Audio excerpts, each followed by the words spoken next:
A partir de agora, a repercussão das principais notícias da região e do país. Você ouve no Bom Dia 98. Oferecimento: Plano Santa Casa Saúde.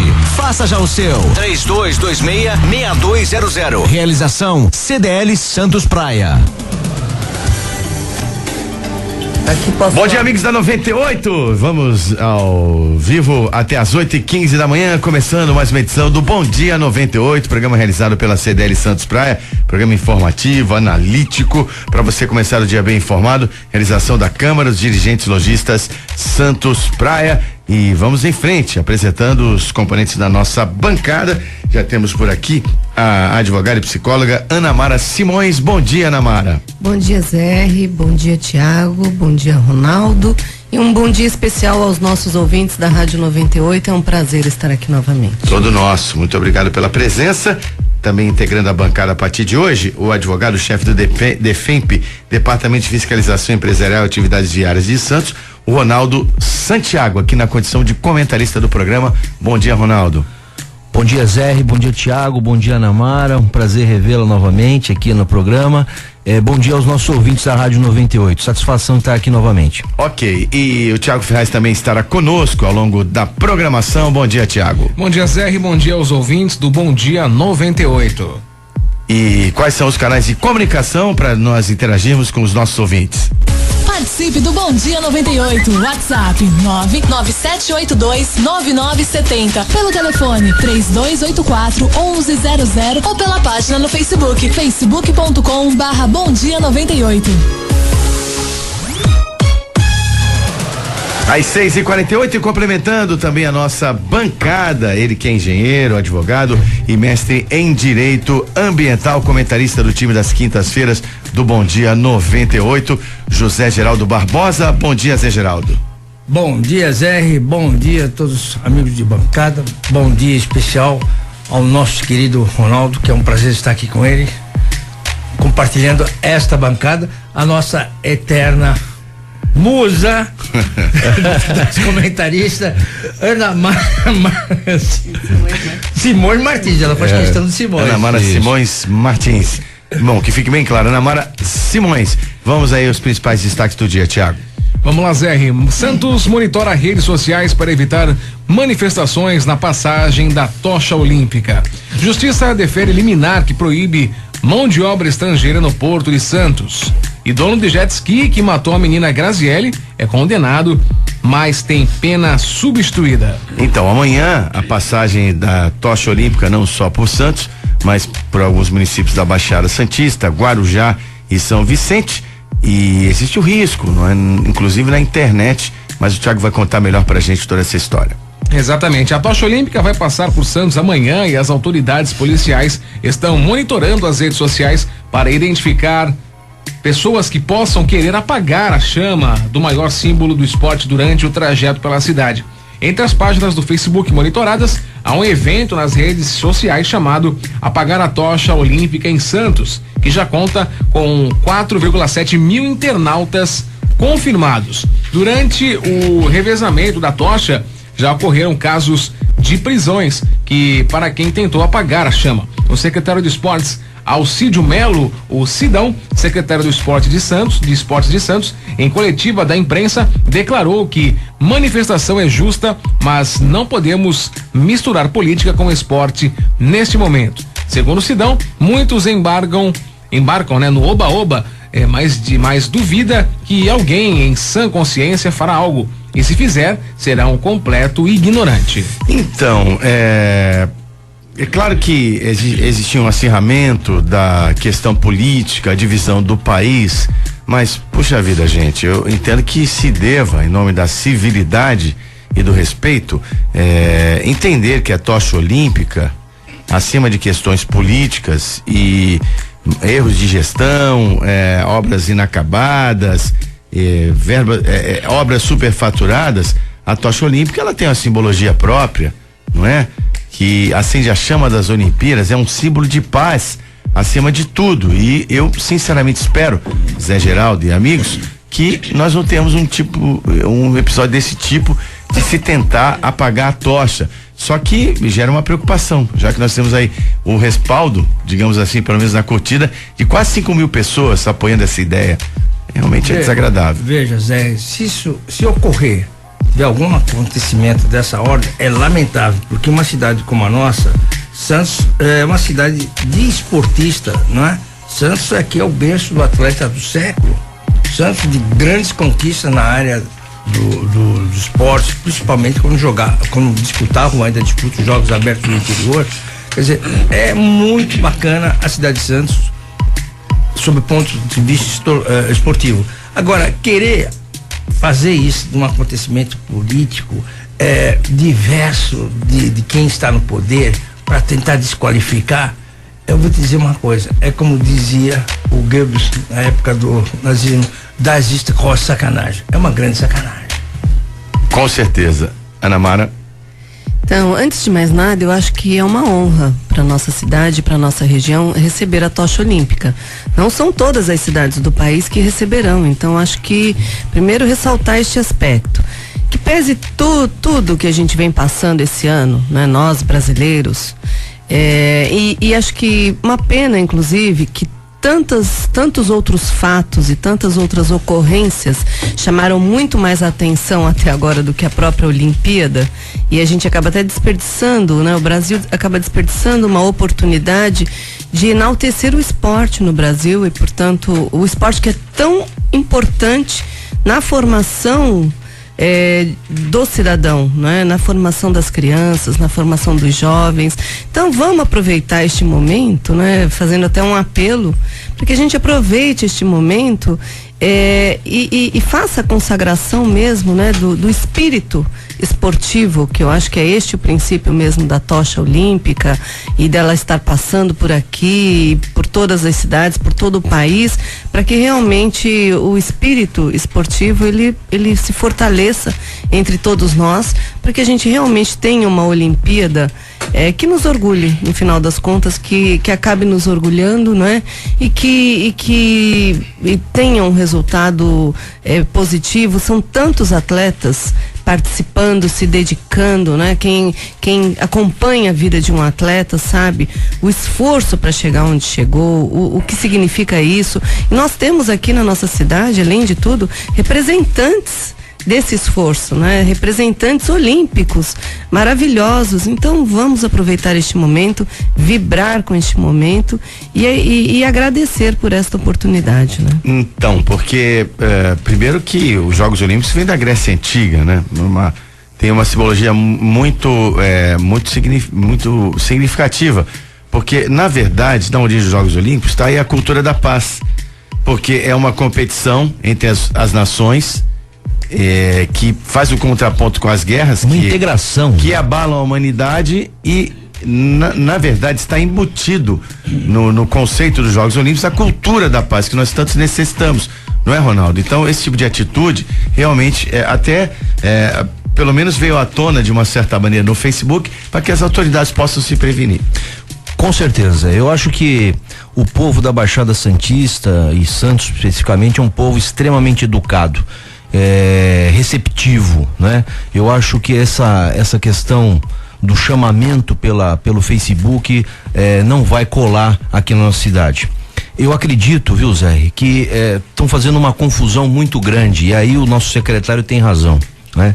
Uma coisa é o esporte, que a gente tem que respeitar, como bem disse a Ana Mara, os atletas que estão representando a nossa bandeira, que é o maior orgulho para nós, né? E quando tocar o hino nacional, né? E o nosso atleta estiver no pódio lá, com certeza absoluta isso vai tocar no brasileiro e vai ver que as mudanças podem ocorrer de outra forma, né? Não é dessa forma ameaçando apagar a tocha em que nós vamos resolver os problemas do nosso país. Não se mistura política com esporte. Se tem alguma coisa de errado, foi feito lá atrás, né? E nós não podemos corrigir hoje desta maneira. Então nós temos que ser receptivos e o povo de Santos vai mostrar isso nas ruas amanhã com uma bela festa. 6h56 para complementar, a tocha olímpica vai passar por Santos a partir das 11h30 da manhã no Parque Roberto Mário Santini. 112 condutores vão percorrer 200 metros cada um em 26 quilômetros. Depois de voltar do Guarujá, o símbolo retorna e o evento tem previsão de terminar às 8h, 4 na Praça das Bandeiras, com shows de encerramento. Vamos ao segundo destaque do dia, Tiago, que dá conta de uma liminar na justiça contra a utilização de mão de obra estrangeira no Porto de Santos. Exatamente, Zé. O Sindestiva alega que o uso de mão de obra estrangeira se tornou comum durante as greves, da categoria que está em campanha salarial. Na quinta-feira passada, dia 14, a mesma decisão já havia sido aplicada a Santos Brasil. Caso as determinações sejam descumpridas, as empresas serão multadas. A Liba Terminais em R$50 mil por profissional estrangeiro utilizado. A sanção pode dobrar caso este trabalho em 2 períodos e de 20 mil para Santos Brasil. Segundo o advogado da Sindestiva, Marcelo Vaz, a liminar acaba por respeitar direito de greve dos trabalhadores previstos na Constituição de 1988, impedindo irregularidades nas empresas. Marcelo sugeriu aos magistrados que fossem aplicadas multas altas caso aconteça o descumprimento da liminar, já que, segundo ele, as empresas, na ânsia de operar, preferem desrespeitar a ordem, determinação da justiça e pagar a multa, porque senão podem perder o armador, que é o dono do navio. Então, essa questão capital-trabalho, cada vez mais latente no Porto de Santos, não é, Zé Geraldo? Até pela questão da convocação de trabalhadores avulsos, utilização de trabalhadores vinculados, mas constatada aí, e já com uma liminar obtida no sentido contrário, evidentemente, da utilização de mão de obra estrangeira aqui no Porto de Santos. Pelo fato das empresas terem sido multadas, a gente depreende que realmente esse fato vem acontecendo em contrário ao que determina a Constituição. Zé, se essas empresas estiverem fazendo isso, é legal, não é? Porque todo e qualquer cidadão estrangeiro para trabalhar no Brasil precisa ter um visto de autorização para trabalho, é ilegal. O que ocorre é o seguinte, via de regra, as empresas querem satisfazer os donos das embarcações, os armadores, sair no horário, porque se sair fora do horário, há uma multa, penaliza. Então, o que ocorre? Eles utilizam o comandante e a tripulação do navio para auxiliar no desembarque dos containers. Essa que é a verdade. Isso não é, desde antes, isso não está existindo agora. Isso aí também é uma burla. E as empresas têm receio de perder os armadores. Essa que é a verdade, é uma lei de oferta e procura. Agora, por outro lado, existe uma determinação legal por parte do TST que tem que trabalhar na proporção, se não me falha a memória, de 67% e 33%. Exatamente. 67%, 2/3 de vinculados, 1/3 de avulsos. De vinculados e 33% dos avulsos. Só que essa história, ela não tá mal digerida desde lá atrás. É um negócio bem antigo.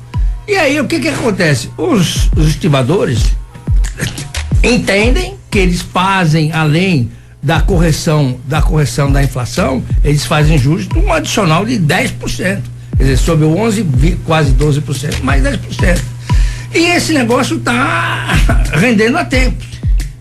Não é? E por outro lado, a fiscalização, o OGMON, não está sendo eficaz no gerenciamento disso. Minha opinião é o seguinte, não sou especialista nessa área, evidentemente que não, mas aí tem que sentar, as partes têm que sentar com uma vontade política mesmo, entre armadores e a estiba e resolver o problema, porque vai ficar perdurando e não existe um programa também adequado de qualificação da mão de obra. Tem que ter, porque cada vez mais os equipamentos de desembarque são mais sofisticados, exigem expertise, exigem qualificação profissional, não é? E isso tem que ocorrer. Agora, para fazer isso, precisa ter investimento, precisa gastar dinheiro. E aí é o seguinte, Zé, é um capital que hora é selvagem, que hora disponibiliza dinheiro, que hora que não disponibiliza, de acordo com os interesses, de acordo com o lucro. E quem paga sempre é aquele que menos desfavorecido. Ana Mara, entendo que a fiscalização tem que atuar, que muito embora o que o Zé Geraldo colocou perfeitamente, né? O armador tem aquela necessidade e ele não vai desembarcar a carga naquele porto que ele não tiver mão de obra disponível. Mas existem aí acordos coletivos que têm que ser respeitados. Muito embora o sindicato também entenda que o acordo coletivo está sendo muito prejudicial à categoria, principalmente dos avulsos, né? E o Sindictiva atua muito nesse sentido. Mas de qualquer maneira volto a interferir nesse pensamento que essa relação capital-trabalho precisa evoluir muito ainda aqui no Porto de Santos.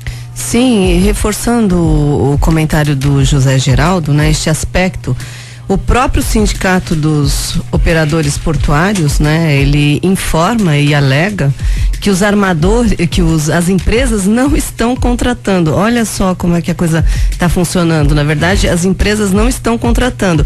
Qual é o mecanismo? A empresa informa os armadores que está com dificuldade de fazer as operações, e daí os armadores é que tomam as providências de se utilizar da tripulação para fazer o serviço. Então veja, olha a lógica estabelecida, né? Então assim, não são as empresas que estão contratando, e sim os armadores que estão se utilizando da tripulação, uma vez que a empresa fica com dificuldade de fazer o serviço. E o que está por trás aí também, além disso tudo, é o custo operacional do nosso porto. Então, é um custo elevadíssimo, quer dizer, o tempo que o navio fica parado no Porto de Santos fica absurdo, quer dizer, então, para não perder, inclusive, a vinda destes armadores, né, para o Porto de Santos, é uma situação delicada mesmo, porque cria-se aí uma situação bastante complexa, porque a gente pode perder, inclusive, a vinda destes navios aqui para o Porto de Santos se essa situação começar a ficar difícil. Mas, inclusive, tem aí o envolvimento do próprio OGMO, né, que é o órgão gestor de mão de obra também. Quer dizer, acho que precisa realmente encontrar uma saída para que estes trabalhadores não sejam prejudicados dentro desta lógica, porque acaba sendo uma lógica perversa também. E quem acaba sofrendo na ponta são os trabalhadores, os estivadores, né? Que não têm os seus interesses atendidos. Na verdade, essas situações elas acabam se instalando. A fiscalização vai ter que agir com rigor excessivo para que realmente tudo isso chegue num bom senso, né? Que nenhuma parte aí saia prejudicada. Então, a questão dos avulsos vinculados seria a remuneração, né? Que dos avulsos é uma remuneração mais substancial, Ronaldo, mas essa questão realmente tem que avançar, e só acrescentando que os estivadores da região estão em estado de greve. Olha, todo ano que se discute aumento salarial em qualquer categoria, né? Geram esses problemas, e no Porto não é diferente, né? Todo ano a gente está aqui, a gente vive isso. Os estivadores fazem um movimento e as empresas têm essa dificuldade porque querem operar para não perder o seu pão de cada dia, e que é bem considerável o valor do pão de cada dia, né? Então veja, essa liminar concedida pela Justiça do Trabalho, que afasta, né, a mão de obra estrangeira do navio, e que eles utilizam mesmo porque não querem perder os armadores, vem a calhar, e bem disse aqui o Zé Geraldo, o tripulante, ele é estrangeiro, ele precisa ter o visto para trabalhar no nosso país, e precisa ter o cadastro no OGMO. Um dos requisitos básicos para o trabalho no porto é o cadastro no OGMO. Se ele não tem cadastro no OGMO, não pode trabalhar, então está de forma irregular, né? Agora, eu quero tocar um pouquinho no ponto da mesma Justiça do Trabalho. Ao mesmo tempo que dá a liminar, poderia ser chamado no Tribunal Regional do Trabalho as partes para discutirem com mais rapidez, né?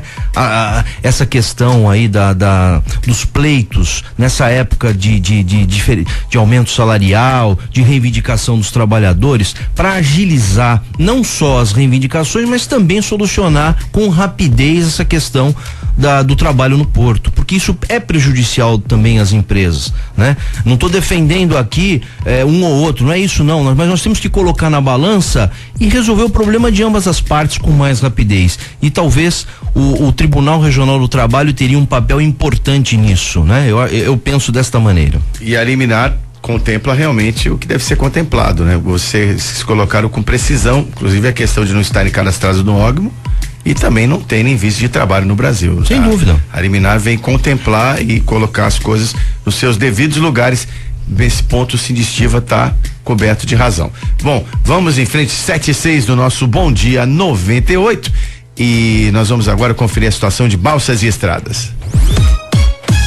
Balsas e Estradas. Pois bem, ZR tem as informações das balsas e estradas. Travessia Santos Guarujá, 6 balsas em operação. O tempo de espera é de 15 minutos, ambos os sentidos. Travessia Guarujá Bertioga, 1 balsa em operação, e o tempo de espera é de 30 minutos, ambos os lados. Travessia São Sebastião e Ilhabela, são 3 balsas em operação e o tempo de espera é de 30 minutos, ambos os lados também. Agora nas estradas, segundo informações do Twitter da Ecovias, o sistema operado é o 5x5. Descida da serra é realizada pelas pistas sul da Anchieta Imigrantes e a subida acontece pelas pistas norte, tudo normal, ZR. Às 7:07, deixa eu falar pra você da APO Planos Odontológicos Empresariais. A APO é uma empresa realmente que atende grandes empresas da Baixada Santista, né? De empresa para empresa, com um padrão de atendimento, qualidade. A APO é certificada pelo ISO 9001 em todos os seus departamentos e está disponível para empresas a partir de 3 funcionários contratados, não é? Pessoas jurídicas apenas, com pelo menos 3 funcionários contratados, pode usufruir da qualidade do plano odontológico da APO Planos Odontológicos Empresariais. Aí você vai se juntar a grandes grupos empresariais da região, como o Grupo Mendes, como Santa Cecília, a Santa Casa Saúde, que tem parceria, a Unimed, Rodrimar, a Tribuna, entre tantas outras, e além da parceria com a CDL Santos Praia. A APO realmente é um plano de excelência. Ligue, conheça mais, 21044000 ou acesse apoodonto.com.br. Vamos em frente com o Bom Dia 98, às 7:08. É hora do Giro Nacional. Giro Nacional. Tiago Ferraz. Ministro quer aumentar pena para menores em crimes hediondos de 3 para 8 anos. Bom, o ministro Alexandre de Moraes já se colocou a esse respeito. Vou começar com a Ana Mara Simões a respeito da questão do aumento da pena para menores em crimes hediondos. E agora a subida e a eleição do Rodrigo Maia parece que vai agilizar esse processo, porque o Eduardo Cunha estava esperando votar uma PEC no mesmo sentido, né? Ele preferiu aguardar. E agora me parece que o Rodrigo Maia, presidente da Câmara, sinalizou que vai dar andamento a essa pauta, entre outras pautas importantes, como a questão da dívida dos estados, como a questão também do capital estrangeiro, aumentar o percentual de capital estrangeiro na exploração do petróleo, do pré-sal, mas evidentemente essa notícia aqui chama a atenção da opinião pública, algo que está sendo muito debatido em todos os lugares sempre. Essa questão é uma questão polêmica, extremamente polêmica, porque o caráter que envolve o adolescente com relação aos delitos, né? Essa questão dos crimes, enfim, e como está previsto no Estatuto da Criança e do Adolescente, ela se refere a um aspecto socioeducativo. Na verdade, as medidas de punição aos adolescentes, elas deveriam ter um caráter socioeducativo. Infelizmente, o que a gente percebe é que na execução do Estatuto da Criança e Adolescente, portanto, na aplicação dessas medidas socioeducativas aos adolescentes, a gente percebe que o sistema tem sido falho. Infelizmente, os municípios, em geral, eles não conseguiram, até agora, de fato, fazer cumprir o que a lei prega, né? Que são a aplicação dessas medidas e que elas realmente consigam ter este caráter socioeducativo. Então, por exemplo, uma medida de privação de liberdade para um adolescente, ela deveria ter todo um esforço, né? No sentido de ajudar este adolescente a recuperar a sua trajetória de vida, né? Sair desse movimento infracional para um movimento positivo, um movimento, enfim, de escolaridade, um movimento de trabalho, um movimento positivo, dessa forma. E a gente percebe que isso não vem acontecendo, inclusive que há uma tendência à utilização de adolescentes, aliás, a participação de adolescentes em crimes, inclusive em crimes hediondos, tem sido grande. A utilização do parte de maiores, de adolescentes, também tem sido uma prática comum. Então, veja, eu vejo essa medida, né, de aumentar esta pena, que na verdade não é pena, é uma medida socioeducativa, porque ela ainda está prevista no Estatuto da Criança e do Adolescente, porque hoje ela é de 3 anos, né? Para 8 anos, eu vejo como positiva. Eu particularmente vejo como positiva, porque alguma coisa precisa ser feita. Em contraponto, tem a discussão da diminuição da maioridade penal, que ela eu diria que ela ainda não está devidamente amadurecida, uma vez que a gente ainda não conseguiu sequer cumprir ainda com o que prevê o Estatuto da Criança e do Adolescente. Então, assim, este contraponto entre diminuição da maioridade penal, né, de diminuir para 16 anos, a maioridade penal, e esta medida, né, que vem para aumentar a pena de 3 para 8 anos, eu prefiro esta medida. Porque o adolescente, ele ainda fica num regime socioeducativo, ele ainda fica com esse olhar de um jovem, de uma pessoa ainda em formação, portanto, que merece uma atenção. Veja, eu estou falando tudo isso porque a gente sabe da falência do nosso sistema penitenciário. Então, o que vai significar colocar este adolescente dentro do sistema penitenciário numa perspectiva de formação? Quer dizer, pensando que a gente está falando de pessoas que estão em processo de formação. E veja, a gente tem que ter esperança. Não dá para dizer e condenar essa pessoa e dizer que nunca mais ela vai ter uma capacidade e uma condição de se recuperar. Não podemos afirmar isso. A gente tem que acreditar na possibilidade de recuperação do ser humano sempre. Então, eu vejo com bons olhos esta medida. Eu acho que ela já foi aprovada no Senado, né? Então agora falta esta aprovação na Câmara. Então algo assim que realmente porque Você acha que o momento comporta esse tipo de mudança? Porque o pensamento aí é bem causa e efeito mesmo, que até tá no senso comum da sociedade como um todo, que a punição é muito branda e se estimula a criminalidade. Sim, veja, e os adolescentes sabem disso. Esse pensamento, ele se instalou também nos adolescentes, de que realmente eles podem participar, que para eles vai pegar leve, que depois eles podem realmente, que o tempo é menor, e eu acho que precisa mudar. Esse pensamento, esta cultura precisa mudar. Zé R., por mais polêmico que seja este tema, eu penso que medidas precisam ser tomadas. Claro que não é na ponta que a gente tem que resolver, não é na punição, é antes.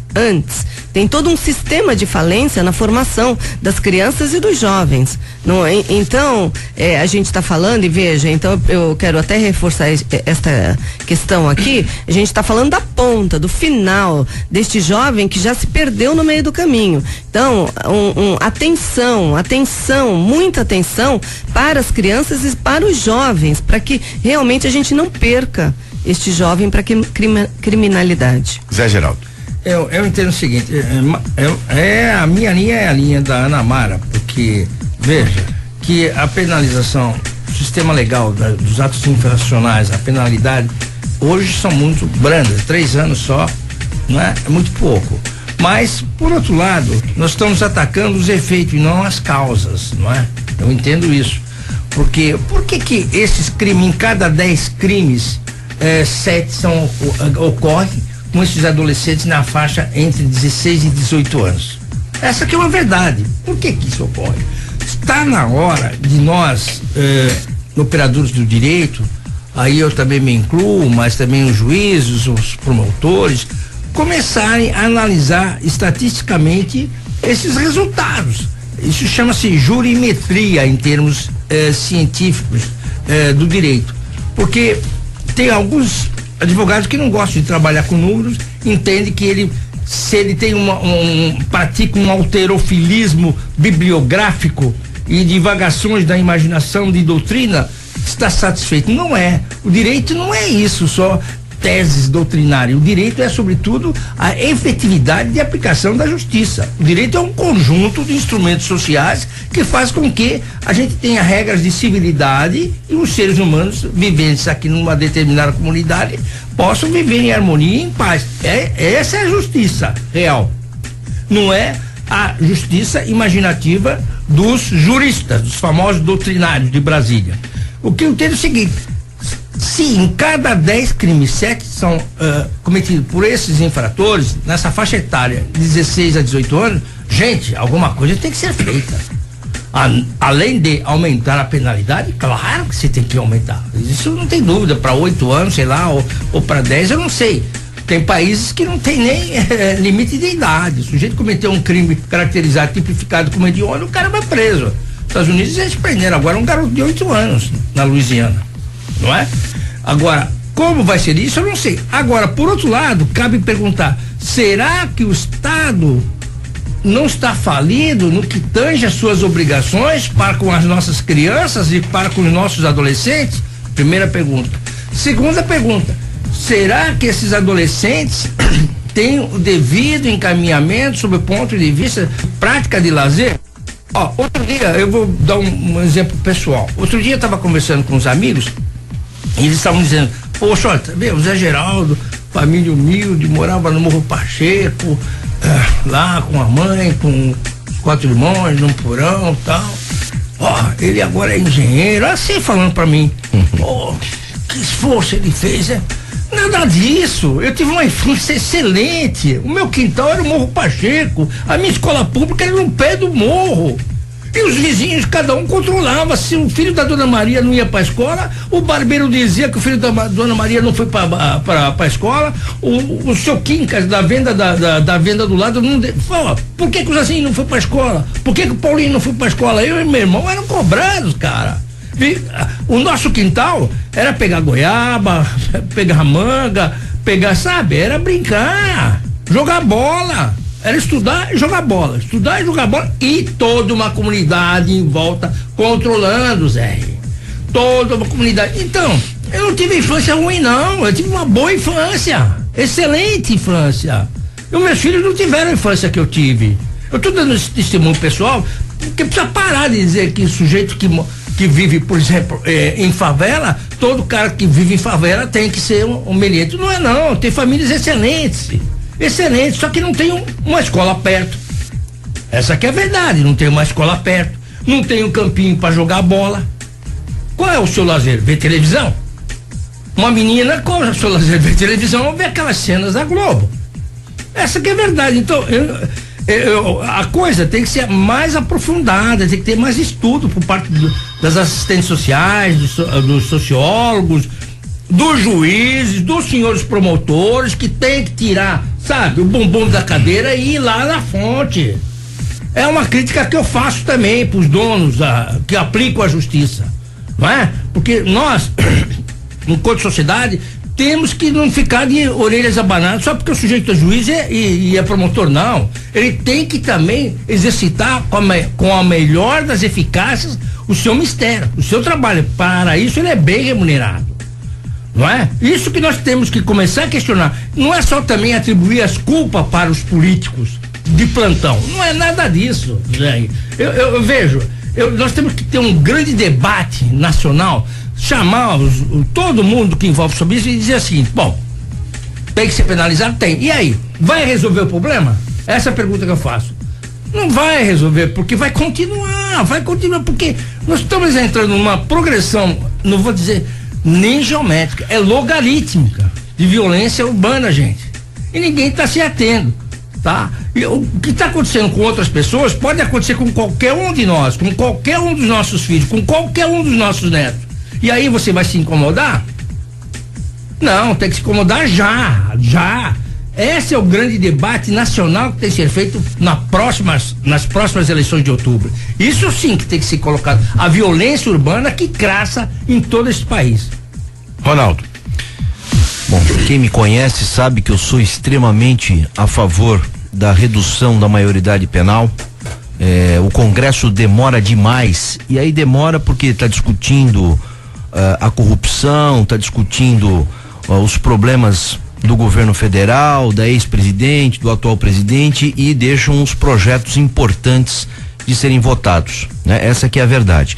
Nós chegamos num patamar, e aqui nós estamos discutindo o crime hediondo, né? Não estou falando aqui o furto de ladrão de galinha, aquela coisa básica, que aí sim eu acho que tem que ter uma pena branda, nós temos que colocar no socioeducativo, mas o crime hediondo, nós chegamos num ponto neste país que não dá mais para se pensar em programas socioeducativos para certos adolescentes. Eles chegaram no patamar de crime o mais excessivo que nós temos aqui no nosso país, né? O adolescente chega, esse de 16, 17 anos que mata, chega na cara do policial e fala: você não pode fazer nada porque eu sou menor. Eles falam isso mesmo, porque sabem, eles estão a regrinha no jogo e são conduzidos por adultos, para fazer esses crimes hediondos. Então basta, eu acho que o Congresso Nacional precisa pautar com urgência esses projetos, a questão da redução da maioridade penal, e tem que sim ser aprovado esse aumento de 3 para 8 anos, muito bem discutido pelo ministro da Justiça no nosso país. Tem manifestação dos ouvintes sobre o tema, Tiago? Tem sim, Zé, olha só, tem a participação da Helena da Ponta da Praia, que diz assim: olha, falta cuidado e investimento na infância, para a infância, né? Crianças não têm área de lazer, não tem uma escola boa, suporte dos pais, as verbas estão cortadas. Participação pelo nosso WhatsApp do Mariano Gomes, que diz assim: bom dia a todos. Sempre que se fala em aumento de pena para menores, eu me pergunto se há também um acréscimo ou multiplicador da pena para o maior que o arregimenta. Obrigado a todos, Mariano Gomes. Tem também a Sônia do Macuco, que diz assim: bom dia a todos, o ECA, e mesmo o ECA no sentido da palavra porcaria, entre aspas, menor infrator, sabe o que faz sim.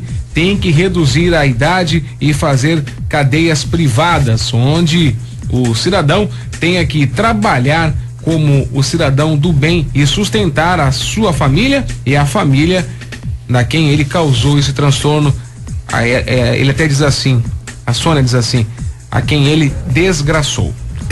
Pois é. Bom, vamos em frente com o nosso giro nacional. Infelizmente é um giro aqui, é um ping-pong, e a gente vai com agilidade também informando o nosso ouvinte aqui no Bom Dia 98. E o segundo tema é: HC afasta médico sob suspeita, mas rebate dados da investigação. Então, o médico e o superintendente envolvidos numa questão de superfaturamento na compra de marca-passos, neuroestimuladores, eles incentivavam, Ronaldo, as pessoas a entrarem na justiça para depois se livrarem do caráter licitatório, irem para um caráter emergencial e assim comprar os aparelhos um preço acima do mercado. O hospital, ao mesmo tempo que afastou os envolvidos, nega as irregularidades. Olha,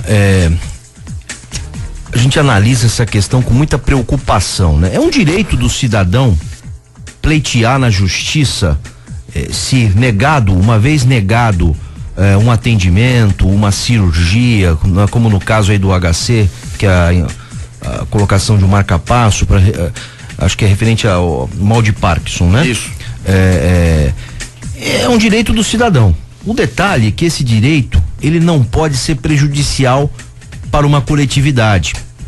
Porque o que está acontecendo, pelo que a gente soube assim superficialmente dessa questão, é que o médico, ele solicita que o paciente vá na justiça pleitear, e ele, com a determinação judicial, ele compra sem licitação o marca-passo a um preço 4, 5 vezes maior do que vale o aparelho. Ou seja, você está prejudicando de 3 a 4 pessoas que estão na fila, não é?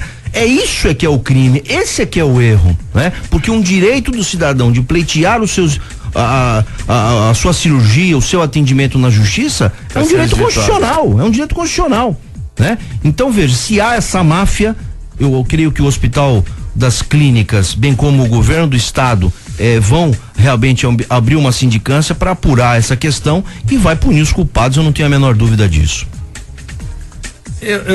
Nessa linha que o Ronaldo falou, eu também concordo, mas por outro lado, eu questiono, Ronaldo, a qualidade das investigações efetuadas pelo Ministério Público, porque há uma tendência de ver o fato, né, de modo genérico.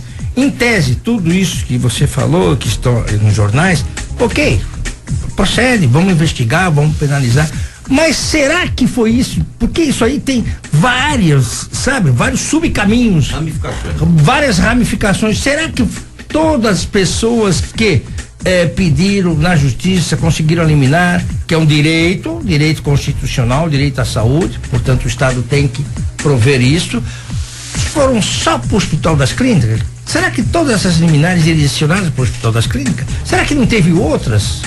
Essa é a questão. Com certeza não, isso daí nós estamos falando, é um fato isolado do Hospital das Clínicas, mas isso ocorre em outros também, com certeza. Entendeu? Porque será que não está havendo uma ligeira sobrecarga somente no Hospital das Clínicas? Sabe, não quero dizer que não deva se investigar, claro que deve ser investigado, claro, mas todos os outros hospitais também têm, com certeza tem. O que eu não quero, quero tentar dizer que é profundamente injusto penalizar só um profissional. Entendeu? É injusto, muito injusto, gente. Nós temos que dizer, dar nome aos bois. Será que no Sírio-Libanês não tem, por exemplo? Será que no Einstein não tem, por exemplo? Não é? Será que a beneficência portuguesa não tem, por exemplo? Essas coisas têm que ser levadas, né? Tem que ser considerada, porque não é nós estamos pegando um exemplozinho, uma amostra. Você foi lá, pegou o aparelho de biópsia, tirou um taco do tecido e analisou. Mas será que não tem outras partes também com isso? É isto que eu quero dizer. A questão é muito mais ampla. Eu recomendaria ao Ministério Público e aos órgãos de investigação que ampliasse essa pesquisa para a coisa ser efetivamente aplicada à justiça. Tá aí, talvez aí uma excelente oportunidade, está aí disponível para a sociedade, o chamado fio da meada. Tiago. Maia nega manobra para votar cassação de Cunha. Rodrigo Maia, ele vai marcar 3 sessões, pelo menos 3 votações por semana durante as Olimpíadas no mês de agosto, quando está prevista a votação não só do impeachment da presidente Dilma, como também da cassação do ex-presidente Eduardo Cunha.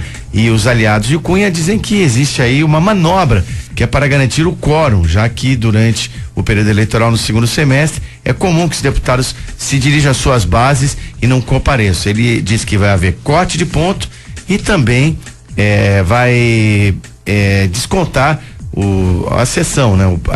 A remuneração por aquela sessão que o parlamentar faltar. Ora, veja, você de repente tá aplicando uma medida certa e entendo que não se justifica essa argumentação de manobra, não. Até porque é a obrigação deles estarem lá. Eles foram eleitos para isso, para estarem lá e levarem adiante votações importantes para o país.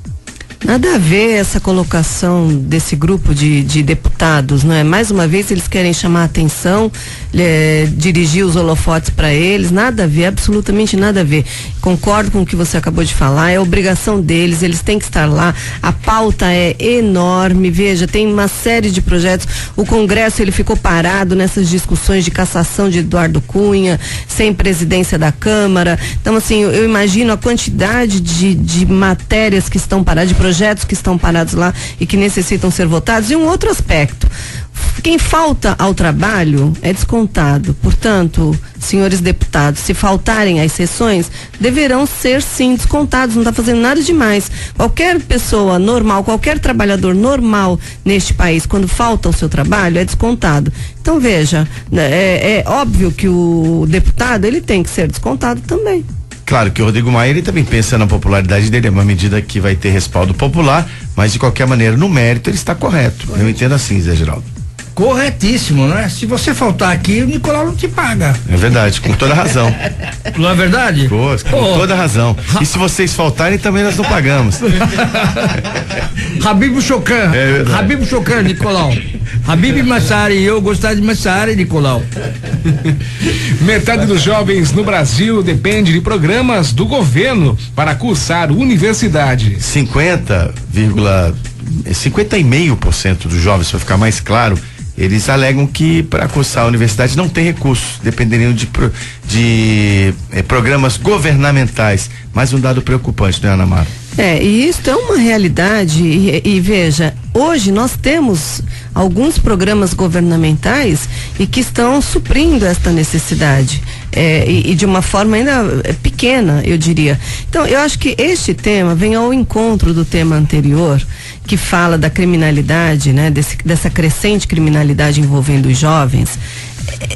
Isso é o reflexo desta falta de opções, esta falta de acesso mesmo dos nossos jovens, nossos adolescentes, a uma série de coisas, a uma série de serviços, a uma série de oportunidades, infelizmente, que pese aí, inclusive, o posicionamento do Ronaldo, que eu respeito, e acho que é isso mesmo, a gente está aqui para debater, cada um tem um posicionamento, e mesmo aos ouvintes que se manifestaram, gente, é real a exclusão social, ela é um fato. Ela não é de hoje. Hoje a gente tem algumas alternativas. A gente passou muito tempo sem que os jovens tivessem acesso à escolaridade. Quer dizer, acesso a brincar, as crianças que são privadas de brincar, crianças que são privadas de ter acesso, olha, vou falar de cultura, vou falar de esporte. Imagina, isso é algo que a gente não encontra neste universo, né? Então, assim, a gente está falando de precariedade. Quando a gente pensa, vamos fazer uma reflexão aqui, quem é pai, quem é mãe, né? Quando na educação do seu filho, onde você está planejando a educação do teu filho, né? Desde que ele nasce, você vai pensando assim, o que é importante o meu filho ter, né? O que vai fazer dele um ser humano melhor, o que vai fazer dele uma pessoa bacana, uma pessoa honesta, uma pessoa íntegra, né? Então, quando a gente vai pensando a educação dos nossos filhos e a gente vai planejando, quantas coisas a gente quer oferecer para o nosso filho para que realmente ele cresça, né? Uma pessoa bacana e seja realmente uma pessoa que vá contribuir para o desenvolvimento do país, para o desenvolvimento do planeta, enfim, uma pessoa consciente. E aí a gente pensa nas pessoas que não têm acesso, os pais já não tiveram acesso. Então a gente está falando de famílias que não tiveram acesso. E são famílias que não conseguem, de fato, prover este acesso aos seus filhos. Então, é muito séria esta questão no nosso país, né? Reforçando, então, o tema anterior, que a gente não acenda as luzes apenas na criminalidade, mas que a gente pense na formação, desde o nascimento, que haja uma preocupação por parte de todos. Foi lindo que o José Geraldo falou dos vizinhos, desse comprometimento de vida. Nós perdemos isso. Né? O senhorzinho da banca que se preocupava, o senhorzinho da venda que se preocupava se o menino ia, nós perdemos isso. É outra realidade. A sociedade evoluiu dessa forma. Nós perdemos, mas aí a gente precisa criar outras formas de monitoramento. Nós estamos vivendo a cultura do isolamento, né? Mas que nós estamos mais conectados, estejamos cada vez mais conectados, é uma cultura de isolamento das pessoas mesmo, né? Cada um, paramos de nos preocupar de uma forma positiva com o nosso vizinho, com os nossos colegas da comunidade, exatamente. Isto é, nos tornamos mais egoístas, não é? E aí, a Ana Mara tocou numa palavrinha chave, que é a preocupação com o planeta. Hoje, Zé, a educação, e eu digo isso, que eu tenho esse exemplo em casa, é uma das discussões que eu tenho com a minha filha, a tendência hoje é educar, dar o melhor colégio, né? Dar o melhor colégio, levar para viajar, etc. Mas não se preocupa em fazer com que as crianças tenham contato com a natureza, com a terra. Não ensina a criança a localizar-se na nossa grande casa comum a todos nós, no nosso locus, que é o planeta Terra, né? Aí tem aquele conceito de sustentabilidade, de ter que preservar, sim, a qualidade da água, tem que preservar, sim, as nossas matas, tem que preservar, sim, o nosso ar, tem que economizar, sim, tem que reduzir custos, sim, tem que se cuidar e deixar a cidade limpa, porque essa questão do lixo que ocorre no Brasil, nas nossas cidades, não é só reclamar que a prefeitura não tem, por exemplo, lá em São Vicente não tem Codesave, nem Cubatão também, etc, aquele lixão, mas é uma cultura do povo também. Então, o sujeito pega aquilo que ele não quer mais em casa, pega a geladeira, pega a televisão, pega sofá. Você vai, eu fui a São Vicente ontem. É incrível. Eu vi nas ruas sofá, cara. Eu vi sofá, vi cadeiras em pleno Itararé. Quer dizer, isso é chocante. Não é verdade? Quer dizer, o povo não tem educação nenhuma. Então, e onde se começa isso? O pai e a mãe. Que diz assim, não pode jogar lixo no chão. Tem que preservar a água. Educação familiar. Educação familiar, é isso aí. Então, educação familiar. Aí a questão vai longe, nós podemos até retornar.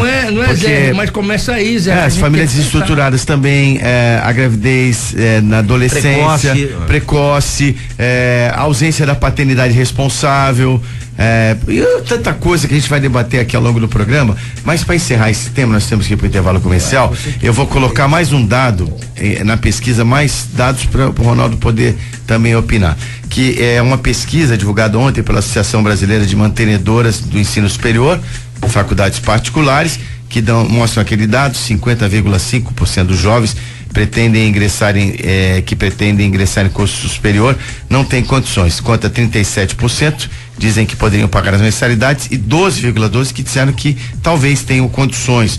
Ouviu 1.000 brasileiros com idade de 18 a 30 anos, mas o que chama atenção é o seguinte, sobre as pessoas interessadas nos programas, já que elas precisam. No Universidade para Todos, cerca de 60% admitem que tentariam, mas quase 40% dizem que não tem interesse. E no FIES, da mesma maneira, quase 40% disseram que não tem intenção em ingressar. O que nós estamos perdendo? Esse elo que demonstra educação como um caminho para a melhoria de vida. Isso que preocupa.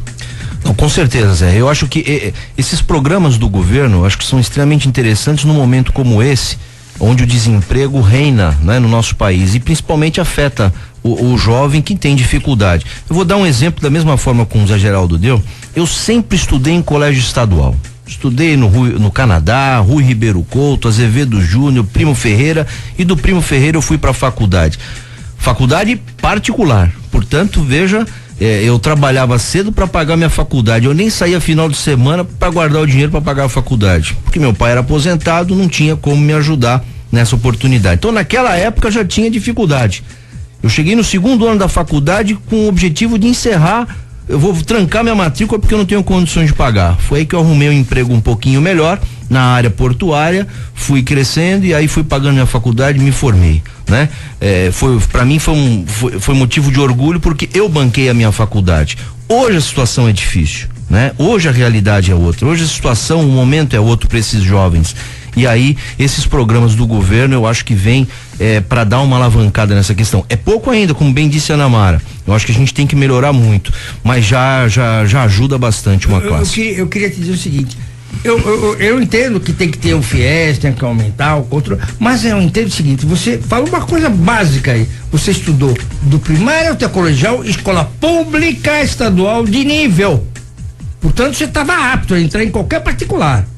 Hoje, e eu tenho um exemplo, a Ana Mara também, é um meu amigo comum a mim e a ela, aquele menino de 16 anos, o sujeito é inteligentíssimo, estuda numa escola estadual de 5ª categoria, o cara tá no primeiro ano colegial, não estudou até agora PG, progressão geométrica, é um crime, cara, é um crime. Eu entendo que ter universitário, estimular os universitários, claro, tem que ter um programa, mas a educação básica, a educação fundamental, para ensinar essa gurizada a raciocinar, ter massa crítica. O que é ter massa crítica?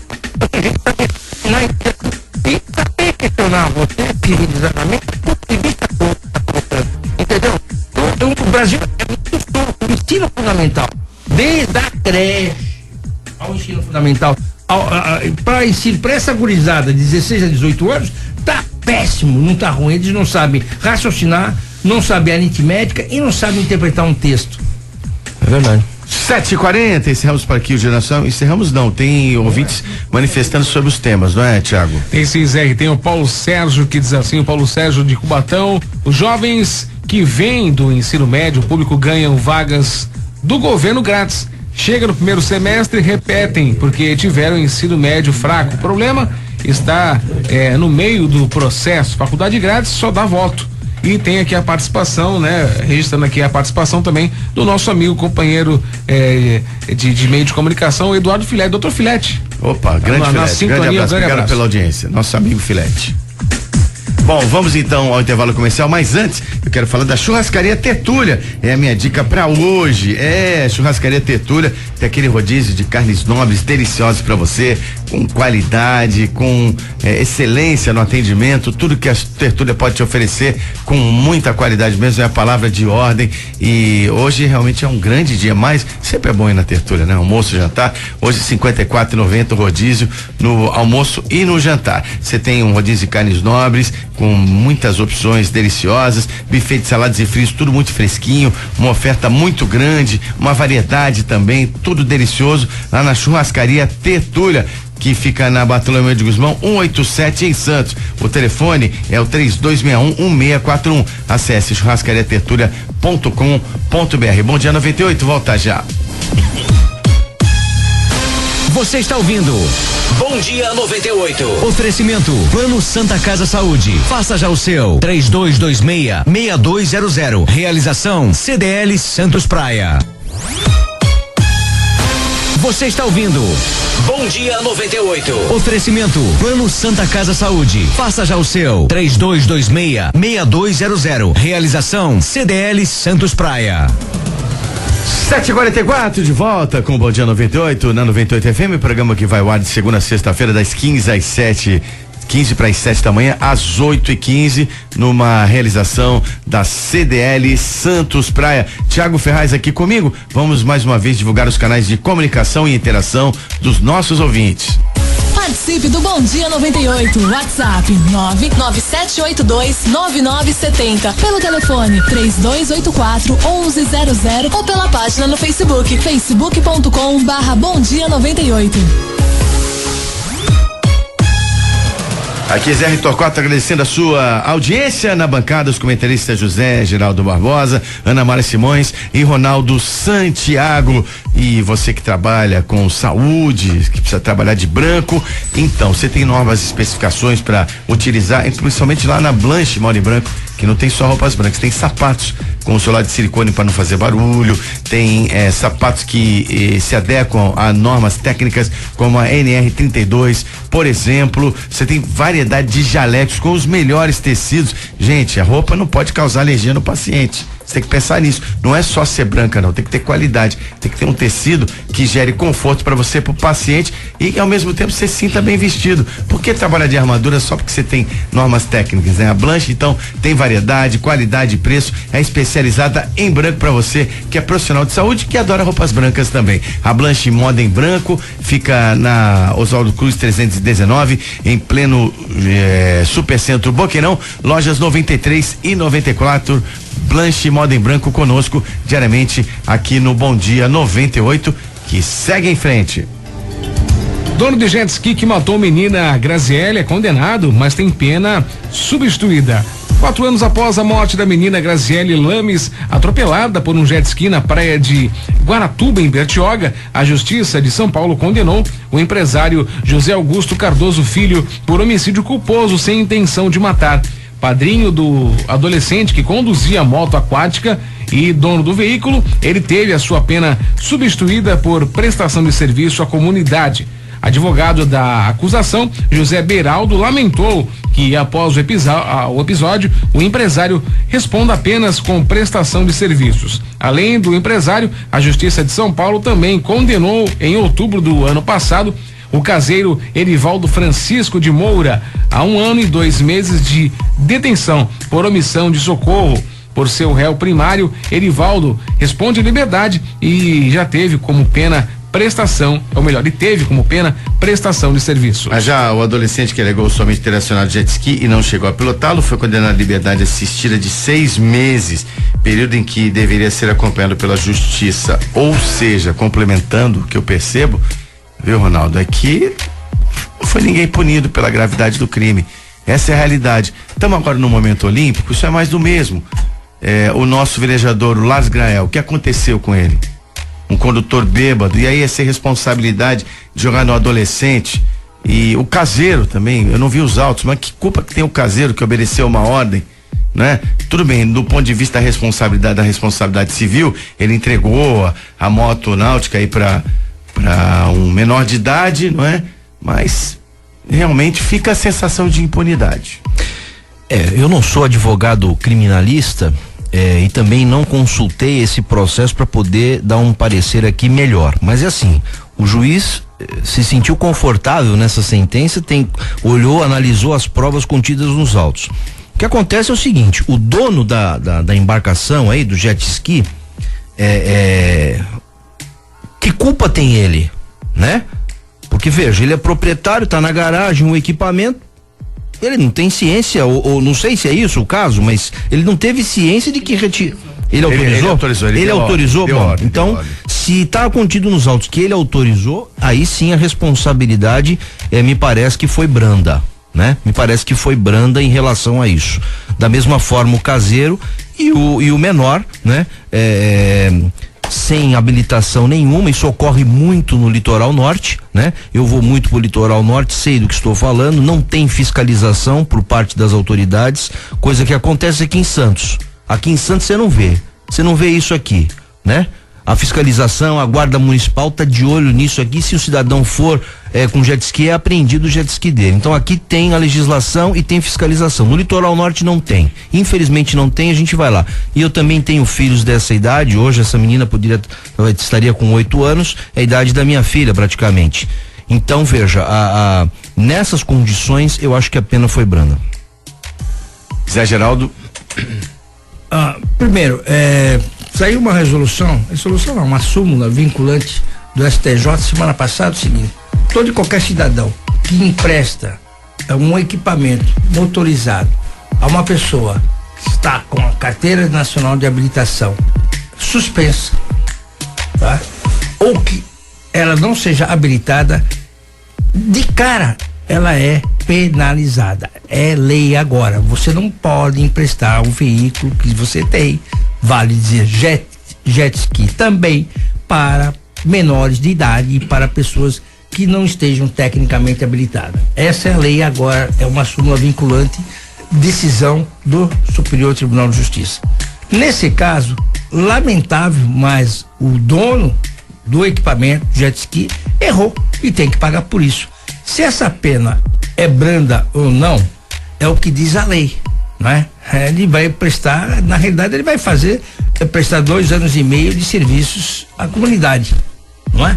Agora, tem uma outra parte, que os advogados da área civil estão trabalhando para a família, que é um ressarcimento de responsabilidade disso aí em termos materiais, em termos morais, que eles estão pleiteando da ordem de 1,5 milhão. Mas em termos penais, isso aí é o que diz a lei. Aí, nesse caso, eu digo para você, essa lei tem que ser modificada, tem que ser mais penalizada.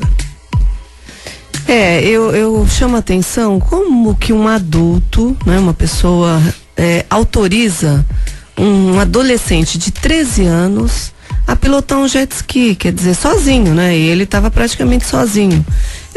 Eu acho que isso tudo vem ao encontro do que a gente está debatendo aqui, né? A gente joga a responsabilidade para o Estado, mas a gente tem que chamar a atenção da responsabilidade dos pais também na formação dos seus filhos, né? Na formação das crianças, dos adolescentes. Quer dizer, sem cabimento este adolescente de 13 anos pilotar este jet ski numa praia cheia de gente, movimentada, quer dizer, lamentável isso, a pena, eu não vou discutir aqui a pena, né? A gente fica com essa sensação. Se você pensar na balança da justiça, uma criança morreu. 4 e aí, anos, quer dizer. Tudo bem que podia ter bons antecedentes, ali contempla, teoricamente não ofereceria perigo para a sociedade. Mas fica a sensação de que da impunidade. Eu acho que vamos ficar com isso, com essa sensação de impunidade. Ela ficou, mesmo para o jovem, você vê, 6 meses de liberdade assistida, né? Não é nada. O que isso significou na vida dele, né? Então, lamentável. E na verdade foi prescrito, né? Aliás, né? Foi que aliás prescreveu e ele não vai fazer mais nada, como se nada tivesse acontecido. E o Ronaldo lembra algo importante, depois de 4 anos, quer dizer, essa causa e efeito aí, ela perdeu todo o sentido. 7h53, o grande alerta é esse. Na temporada de verão teremos vários abusos e a fiscalização tem que atuar. E agora a informação, Zé Geraldo, muito precisa, e até uma espécie de alento, que já é uma súmula vinculante no STF, prevendo uma pena mais dura nesse sentido, o que contempla uma necessidade premente aí para que novos acidentes assim não aconteçam e novas pessoas não percam a vida assim de uma forma tão estúpida e tão banal e fruto de tanta irresponsabilidade. Bom, tem a matéria de jornal A Tribuna de hoje que eu vou chamou a atenção da nossa produção e eu vou reproduzir aqui em parte, que fala da demora no apoio em caso de microcefalia. Mães que tiveram filhos com a doença por causa da epidemia de vírus Zika relatam dificuldades em obter benefícios previstos pelo governo. Matéria do jornalista Rogério Stonoga, meu colega que até eu mandou um abraço, que diz o seguinte: no auge do surgimento dos casos de microcefalia causados pelo vírus Zika, muito foi prometido pelo governo federal às mães que tiveram filhos com resultados positivos para a doença. Mas passada a fase de promessas, elas afirmam que se sentem abandonadas. Na Baixada Santista, algumas têm enfrentado a burocracia até na hora de solicitar benefícios previstos em lei, como a concessão de salário mínimo, R$880, previsto pelo benefício de prestação continuada BPC do governo federal. O valor é pago apenas a famílias com renda inferior a R$220, ou seja, 1/4 do salário mínimo. A dificuldade das pessoas em obterem os benefícios, Ana Mara, por conta dessa infelicidade e contaminação pelo Zika vírus e, consequentemente, a incidência da microcefalia. Isto jamais poderia estar ocorrendo, né? Assim, primeiro, a situação que essas famílias vêm enfrentando, lidar com essa questão não é fácil. Esse apoio do governo, ele é determinante, né? Ele é fundamental. Quer dizer, e assim, o que acontece nesse país, né? Eu acho que é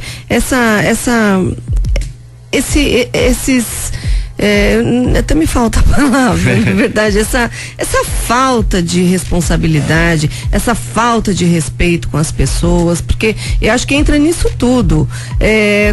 Como é que você, a mãe já está passando, já é uma situação extremamente delicada, quer dizer, então esses benefícios, os serviços de assistência social, os serviços de saúde, esse monitoramento, este acompanhamento, são aqueles casos que eu me lembro que eu chamava a atenção quando eu trabalhava na gestão pública, que eram aqueles casos que a gente tinha que pegar na unha, entendeu? Era aqueles casos que você tem que acompanhar do começo ao fim, você tem que fazer esse monitoramento, dar este suporte, tem esse benefício de prestação continuada, que é o benefício do governo, que repassa um valor financeiro para as famílias, né? Cuja renda esteja dentro aí dos parâmetros do governo, do programa, mas do benefício, mas tem uma série de outras coisas que podem ser feitas a essas famílias e que compete realmente aos órgãos municipais, né? A família mora no município, então compete aos órgãos, aos programas dos municípios que realmente deem esta atenção e este acompanhamento. É um acompanhamento que ele tem que ser ali próximo e as famílias encaminhadas para os programas pertinentes, as crianças acompanhadas, enfim, aquele trabalho que a gente chama, é um trabalho de integração, mas ele tem uma porta de entrada, né? E esta porta de entrada, este monitoramento, ele tem que ser feito e aí compete realmente aos municípios. É interessante quando a Ana Mara fala que tem que pegar um caso desse na unha e acompanhar, fazer o follow-up integral. É a verdade, Ana Mara. Porque senão a coisa não acontece. Não. E deixa de ter. Então, em termos de mídia, de publicidade, se divulga o programa, se fala, se menciona. Zé, uma semana depois não existe o programa, só existe um papel. E aí, aquele que é vitimizado, é que sofre, não é verdade? Porque ninguém acompanha, ninguém tem o sino, né? Pra ir atrás e correr e dizer, opa, como é que tá o programa? Infelizmente, é a ausência de gestão pública eficaz. Ronaldo? Olha, eu não sei, a matéria fala no geral. Sim. No geral. Tem alguns casos que o jornal apurou e que realmente relata essa dificuldade. Não é uma coisa específica aqui da nossa região, até porque a nossa região, acho que nem teve casos aí que eu até, olha, francamente desconheço. No geral, é aquela história que todo mundo já comentou aqui. O governo lança um programa, e fica no papel e não sai. E talvez fique no papel exatamente por aquilo que nós conversamos aqui, né? Todo mundo de olho na cassação, no impeachment e etc. E os programas vão sendo jogados para segundo plano, lamentavelmente. Então eu penso que as prefeituras, os governos do estado têm que realmente abraçar essas questões aí e ajudar as pessoas vitimadas pelo Zika vírus, que é um acompanhamento, né, para essas pessoas, que é extremamente importante. 7h59, nós vamos parar para um intervalo aqui no Bom Dia 98, mas antes quero falar da Black Jaw Choperia, já é quase fim de semana, né? Que dizem que naquela linha até que enfim é sexta-feira, hoje até que enfim é quinta-feira, né? Quinta-feira já começa a mudar o astral, a gente já começa a se preparar pro fim de semana. Eu particularmente tenho a sexta como meu dia preferido, então a noite de quinta pra mim é sempre muito especial, né? Então, eu tô falando isso porque hoje você pode aproveitar para relaxar, ir na Black Jaw Choperia, não é? Tomar um drink, usufruir das novidades do cardápio e muito mais. Tudo isso que a Black Jaw pode te oferecer num ambiente fantástico, a comodidade do estacionamento gratuito para os clientes da Black Jaw, oferecimento do Mendes Convention Center, estacionamento do Mendes, e aquela caneca de chopp a 40 graus negativos, tem a carta de vinhos, tem novos sanduíches, novos petiscos, o cardápio foi totalmente reformulado para te atender da melhor maneira possível lá na Black Jaw Choperia, que é o lugar ideal para sua confraternização, para sua festa e muito mais. Hoje tem música ao vivo, a banda Magusta, pop rock, e ela estará com todo o seu time lá animando a noitada da Black Jaw Choperia, que fica na Glicério 206 no Gonzaga. Telefone 3228-7570, Black Jaw Choperia. Bom Dia 98, para um pouquinho, volta já, 8 em ponto. Você está ouvindo Bom Dia 98. Oferecimento Plano Santa Casa Saúde. Faça já o seu. 3226-6200. Realização CDL Santos Praia. Você está ouvindo Bom Dia 98. Oferecimento Plano Santa Casa Saúde. Faça já o seu. 3226-6200. Realização CDL Santos Praia.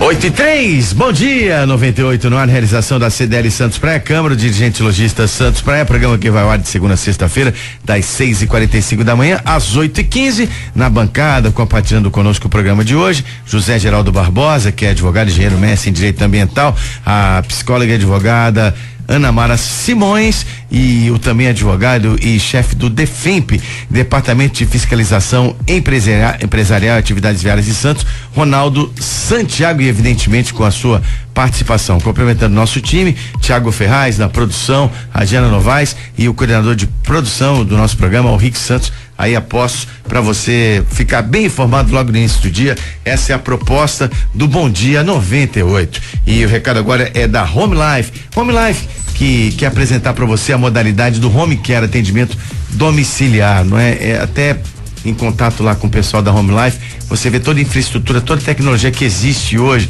que eu tive conversando com muita gente ligada a esse atendimento, que eles colocaram um conceito interessante, né? Quando um ente querido adoece, a família adoece junto, né? E essa proximidade que o Home Care hoje, que pode ter procedimentos desde os mais simples de atendimento domiciliar até os mais complexos, até como uma mini UTI. Claro que o hospital ele tem recurso para casos específicos, indicações específicas, mas hoje a gama de serviços do Home Care é muito extensa.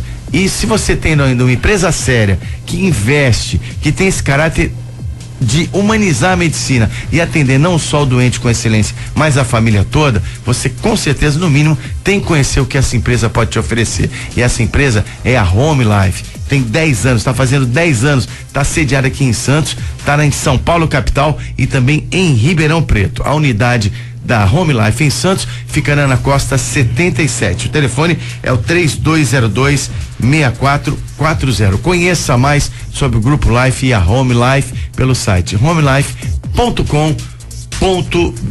8h05, é hora de esporte. Giro esportivo. Thiago. Santos só empata com o Gama. Isso, que jogo, hein? Que jogo ruim, Zé Geraldo Barbosa, né? Olha, eu só vi o primeiro tempo, porque é muito tic-tac, tic-tac, tic-tac. Ninguém chuta em Assistiu gol. muito. É verdade. Olha, eu confesso a você que eu desliguei a TV, porque eu não gosto. Sabe, eu tô cheio desse futebol apresentado pelo Dorival Júnior. Quer dizer, o time não tem verticalização. Eu tô acostumado a ver Durval Mengal, Coutinho, Pelé e Pé pra jogar, cara. Que é isso? Jogar pra frente pra fazer gol. É tic-tac, tic-tac, tic-tac, tic-tac. Parece jogo de menina. O Santos não chutava no gol, eu também pensei. Fica difícil fazer gol sem chutar no gol, né? Não posso nem comentar porque o Zé Geraldo assistiu meio, eu não assisti nada. Nada do jogo? Ah, obrigado. Então. Só fiquei sabendo que foi 0-0. Tô bem servido aqui de comentaristas hoje. Eu só fiquei sabendo do 0-0, portanto, retrata o jogo, né? É assim, tic-tac, tic-tac, tic-tac. É jogo de mulher, caramba. Sem brincadeira, não vai pra frente nunca. Só teve 2 chutes a gol, pô. Tava mais interessante o jogo da Libertadores. Exatamente, então, terminou 1-1, Independente Del Valle e o Atlético Nacional de Medellín. E então, o Santos ontem, ele fez um jogo. Eu não sei, eu acho que o Santos às vezes ele apresenta uma certa acomodação quando o adversário é nitidamente mais fraco. Então faltou um pouco mais de gana. Eu senti isso também grande parte do jogo lá na Arena Palmeiras, Santos fora de casa.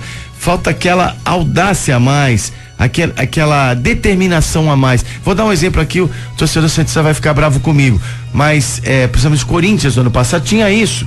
O Corinthians era um time fatal fora de casa se você desse chance pra ele. Eu não sinto no Santos essa mesma gana. Eu acho que falta um pouquinho. O time com muita qualidade, dá pra ver que o Santos tem o toque de bola refinado, uma boa presença da torcida do Santos lá no Distrito Federal, lá no Gama, na cidade de Satélite, mas o jogo realmente foi decepcionante. Olha, Zé, a palavra adequada nisso aí, falta ao Santos libido de vontade de ganhar o jogo. Isso que falta. Em linguajar mais, que tem de sobra aqui, tesão pra ganhar um jogo. Que tem de sobra aqui na Vila Belmiro, falta um pouquinho fora de casa. Mas ontem, com todo respeito, eu acho que o jogo que eu vi já é difícil pra gente que acorda cedo pra vir pra cá, ver um jogo às 10 da noite, né? E um jogo ruim, nossa, eu fiquei com raiva de ter ficado vendo o jogo até o final. Sinceramente, não valeu a pena. Espero que o Santos melhore na próxima fase da Copa do Brasil, recebendo o Gama aqui na Vila Belmiro. Thiago. Olha, Zé, mesmo com sucesso de público, pagar a arena virou problema pro Timão, hein? Então, a arena que estava orçada em 1 bilhão e 100 milhões de reais já está aí no custo de 1 bilhão 650 milhões. É impagável. O Corinthians quer um prazo, né, uma carência para deixar de pagar, e a Odebrecht, que é a construtora da arena, não está muito sensível a isso não. E sem contar essa questão de como foram formatados os estádios da Copa, serão futuros alvos da Lava Jato. Isso eu posso gravar aqui tranquilamente. Já estão, mas não vieram à tona com toda a densidade do tema. Eu penso assim. Esse dinheiro do estádio do Corinthians é dinheiro teu, meu, do Ronaldo, de todos nós contribuintes. Tem que parar com essa história de dinheiro público, é dinheiro do contribuinte. Quem paga imposto de renda é dinheiro do contribuinte e outras formas de impostos. O que eu entendo é o seguinte: esse negócio do estádio do Corinthians foi uma daquelas sacanagem armada pelo senhor Luiz Inácio da Silva, com o Corinthians. Sacaneou a nós contribuintes e sacaneou o clube Corinthians. Junto com o hoje deputado federal. Isso aí. Olha, é uma dívida impagável mesmo. Impagável. Agora também não é justo que o clube pague, sabe? Eu acho que tinha que ser penalizado essa pessoa que o Ronaldo falou e mais o Lula. Porque, cara, colocar o clube de futebol nessa fria, 1 bilhão e meio. Já há uma penalização. O presidente, o dirigente, o Fábio Cleto já está em delação premiada da Caixa. E ele está também envolvido nessa questão de patrocínio de clubes, liberação para arena. Então teremos mais novidades. Agora o Corinthians realmente tem arrecadações extraordinárias, tem patrocínios muito bem valorizados, né? É a marca mais valorizada do futebol brasileiro hoje, junto com o Flamengo, e não consegue ter fôlego de caixa. Será que valeu a pena? E ainda vai manchar um pouco o nome da instituição por conta do que virá pela frente. Eu penso assim. É isso mesmo. Será que vale a pena? Bom, vamos lá, Thiago. Silvinho diz que é espetacular estar com o Tite. Silvinho, que foi jogador do Corinthians, jogou no Barcelona da Espanha, tem atuado aí como profissional da comissão técnica de vários times. Ele recusou um convite de retornar ao Corinthians e agora vai se juntar ao Tite na seleção brasileira. Reconhecimento ao chefe aí por parte do Silvinho, que se diz orgulhoso, Zé Geraldo. Mas sem dúvida alguma é aquilo que você falou, Zé. Você elogiou aí a questão de 5 minutos. O técnico de futebol é que tem que motivar os jogadores. O que é um técnico de futebol? Além dele conhecer táticas, fundamentação de futebol e tal, ele precisa ser um excelente comandante de homens. Precisa ser um excelente psicólogo, precisa saber comandar homens, porque cada um dos 11 jogadores é uma personalidade. Você tem que saber motivar, tirar o cara o máximo e mostrar para ele que ele tem que ganhar o jogo. Isso Tite. E o outro cara que chama, aqui em Santos que nós tivemos, chamava-se Luiz Alonso Lula. Foi o melhor técnico que eu vi na minha vida. Injustiçado, hein? Injustiçado. Altamente injustiçado. Mas o melhor técnico, porque durante 13 anos ele montou time, tirou time, foi campeão em todas.